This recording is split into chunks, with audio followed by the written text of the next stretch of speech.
পাবনার সাথিয়ায় আধিপত্য বিস্তারকে কেন্দ্র করে মসজিদের মাইকে ঘোষণা দিয়ে বিএনপি সমর্থকদের বাড়িঘর ও দোকানপাটে হামলা, ভাঙচুর ও লুটপাটের ঘটনা ঘটেছে। শুক্রবার রাতে উপজেলার নাগডেমরা ইউনিয়নের পাথাইল হাট এলাকায় এই সহিংসতার ঘটনা ঘটে। এতে অন্তত 5 জন আহত হয়েছেন। পাবনা প্রতিনিধির পাঠানো তথ্যচিত্রে ডেস্ক রিপোর্ট। আমার উপরে হামলা করলো এরা ওই পিঠ আমার দোকান পাঠাছিল এগুলো ভেঙে চুরি দিছে, লুট করে নিছে।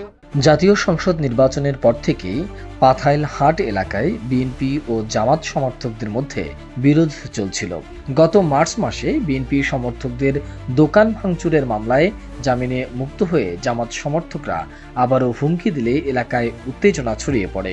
সবশেষ গত শুক্রবার দুপুরে স্থানীয় ঈদগাহ মাঠে প্যান্ডেল সাজানো নিয়ে দুই পক্ষের মধ্যে আবারও দ্বন্দ্ব বিরোধ বাধে।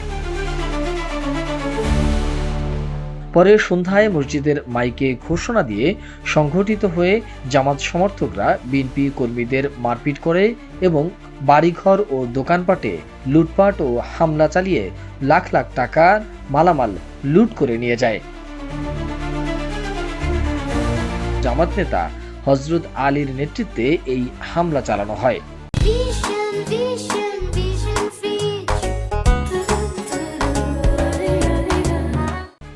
লাঠি ফেলাইলে বড় আর সব আমি বাসে দেয় হরক ভরিয়ে গেছে লোক। ওর নাম নুন নবী। ওই আগে ফালানে ফাইদে উড়ে আইলো, ওর পাঁচ দাগ ধরে ব্যাপার চলে আইলো।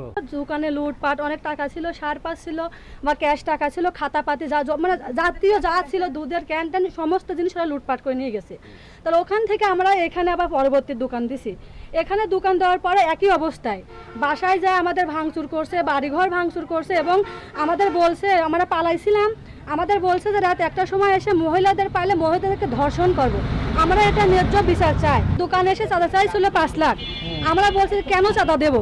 আমার উপরে হামলা করলো এরা আমরা বিএনপি করেছি, এরা জামাত করেছে। এরা এখন ঐক্যজোট করিয়া 5-6 শরিক এক হইয়া এরকম আমার জ্বালা যন্ত্রণা করতেছে আজ 3 মাস। ওই পিঠ আমার দোকান পাঠাছিল এগুলো ভেঙে চুরি দিচ্ছে, লুট করে নিছে। নেতৃত্ব দিচ্ছে হরিত মাস্টার, নজু, কালু, রিজাউল, ইনুজাজি, আকাশ, মিলন, আপনার ওই গফুর মোল্লা, আজাদ ডাক্তার, এরাই এসব। তবে হামলার ঘটনা অস্বীকার করেছেন স্থানীয় সংসদ সদস্য। আপনার কাছে প্রথম শুনলাম আমি এই ঘটনা সম্পর্কে। আমার নেতা কর্মী হলে তো আমাকে বলতো, তাই না? আচ্ছা, এরকম কোনো বিষয় নাই। বড় কথা যেটা, অপরাধী যেই হোক সুস্থ তদন্ত সাপেক্ষে তাদের বিচার হতে হবে। এক্ষেত্রে দলীয় কোনো প্রভাব আমরা খাটাই না। আমার দলের কেউ করেছে বলে এটা আমি প্রথম শুনলাম আপনার কাছে, আমি বিশ্বাস করি না আমার দলীয়। তদন্ত সাপেক্ষে ব্যবস্থা নেওয়ার কথা জানিয়েছেন থানার ভারপ্রাপ্ত কর্মকর্তা। অবশ্য তার দুটো দোকান ভাঙছে, তারপর কি বাড়ির গাছ টাছ ভাঙছে, ভালো ধরনের ক্ষতি করছে। মামলা দিচ্ছে, মামলা নিচ্ছি, 4 জন আটক করছি, জেল হাজতে প্রেরণ করছি। হ্যাঁ, আর বাকি জেলা আছে সেটা আমরা আইনগত ব্যবস্থা যথাযথভাবে নিচ্ছি আর কি। তদন্ত চলছে, এসআই আতিক সাহেব আছে, ওনার সাথে কথা বলেন, উনি বিস্তারিত বলতে পারবেন। ঠিক আছে। Desk report, ATN news.